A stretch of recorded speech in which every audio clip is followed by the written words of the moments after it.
ሰላምና ጤና በያላችሁበት ዓለም ዳርቻ ሁሉ ይሁንላችሁ። በዛሬ ትምህርታችን 3000 ዓመታትን የዘለቁ የጥናት ውጤቶችን ነው ይዤላችሁ የመጣሁት። እጅግ ድንቅና አስተማሪ መረጃ ነው ይዤላችሁ የመጣሁት። ይህ ትምህርት የሰው ልጅ ለሚያጋጥመው የትኛውም አይነት የጤና እክሎች ተፈጥሮ በውስጧ እንዴት አስደናቂ መፍትሄዎችን እንደያዘች ግን ባለማወቅና ባለመገንዘብ ምን ያህል ራሳችንን እየጎዳን እንዳለ እንድንገነዘብ ማድረግ የሚችል አስደናቂ መረጃ።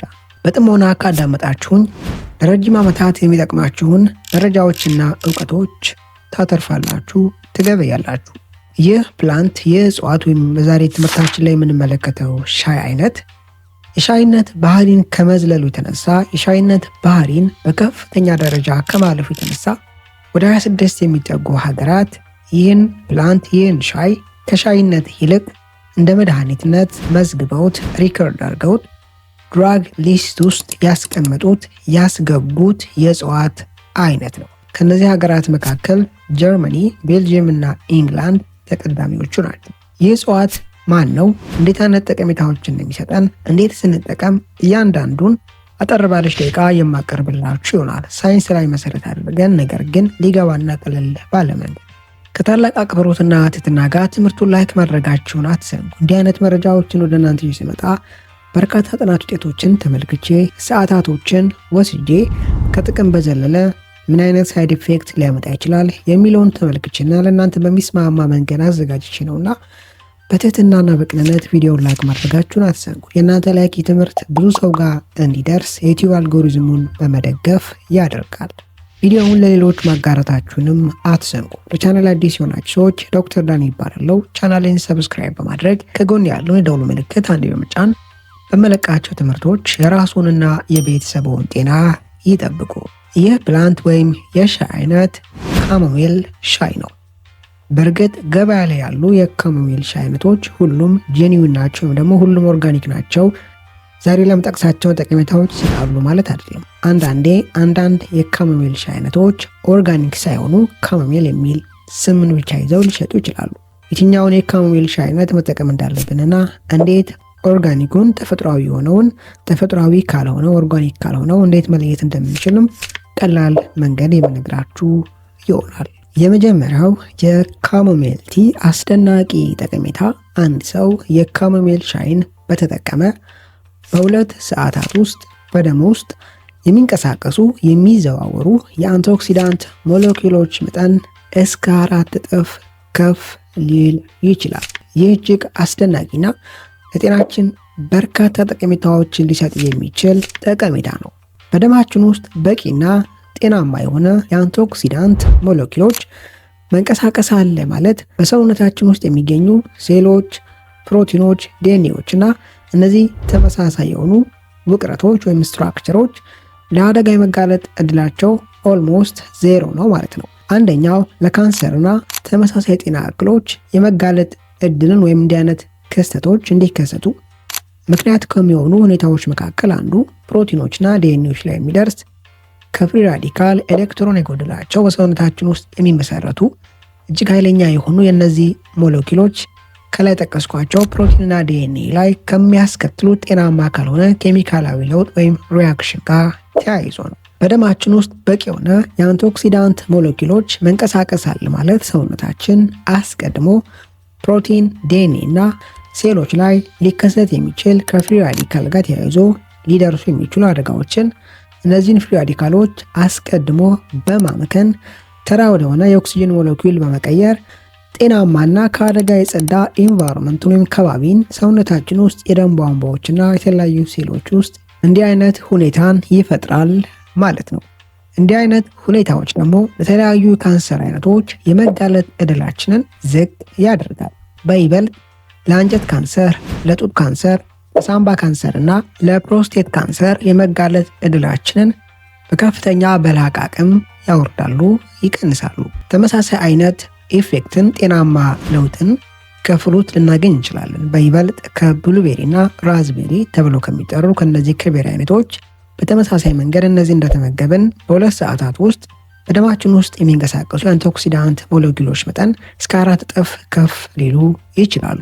ሁለተኛው ካሞሚል ቲ በሰውነታችን ውስጥ በይበልጥ ሴሎች መገጣጠሚያና ጡንቻ አካባቢ የተለያዩ ኢንፍላሜሽኖች፣ ብግነቶች፣ መቆጣቶች፣ መቆረጣጠምና ተመሳሳይ እነዚህ TNF እና IL6 ተብለው የሚጠሩ ሳይቶካይን ብለን የምንጠራቸው እነዚህ ፕሮቲን አይነቶች ኢንፍላሜሽን በሰውነታችን ውስጥ እንዲቀሰቀስ መልእክትን ይዘው የሚንቀሳቀሱ እነዚህ መልእክተኛ ሞለኪውሎች በደማችን ውስጥ ከመንቀሳቀስ ጋር ተያይዞ ሊከሰት የሚችል ኢንፍላሜሽንን፣ የሴሎች፣ የመገጣጠሚያዎች፣ የጡንቻዎች ብግነትና ተመሳሳይ ሁኔታዎችን የመቀነስ የማውረድ እንዲህ አይነት ስርዓቶች የመከሰት ዕድላቸውን ዝቅ የማድረግ አቅምና ብቃትም አለው። ይህን አቅምና ብቃት የሰጠው በውስጡ የሚገኙት አፕጀኒንና ፔሩሊክ አሲድ ተብለው የሚጠሩ ካሞሚል ውስጥ በተፈጥሮ የሚገኙ ተፈጥሯዊ ባዮአክቲቭ የሆኑ ሰውነታችን ሊጠቀማቸው የሚችላቸው የውህድ አይነቶች ናቸው።